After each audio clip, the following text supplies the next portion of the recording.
What's up guys, I'm Sean. If you watched my last track video, you see that my day was cut short. Right before the 5th session, my battery light came on. When your battery light comes on, most likely it's the alternator. I know it's not my battery because I replaced it a few months ago.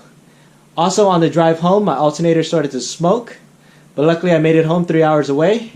So today we're going to be changing the alternator on my E46 M3.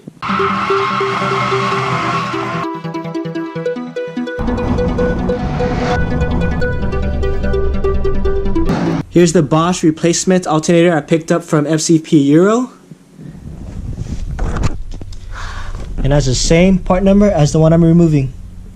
So when you work on the alternator, you're going to disconnect the battery first. And this is going to be very similar to the pulley video I did a few weeks ago.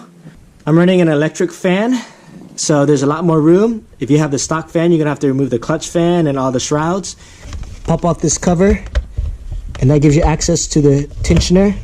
Now I'm using a Torx C50 bit to remove tension from the tensioner so I can pull the belt off.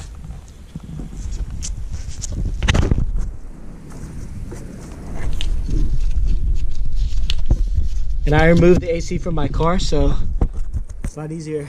Remove the 16mm bolt right here that also holds the idler pulley.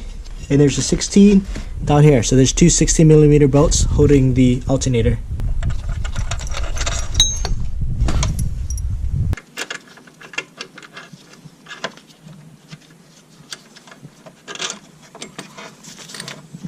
I'm going to remove this AFE intake so I have more room for the alternator to slide out. The bolt's already loose. Now you can just wiggle it out. You might have to use a flathead screwdriver to help you pry it out a little bit. There it is. There's a spring connector. You press down here and you pull the connector out. And the positive terminal is a 17.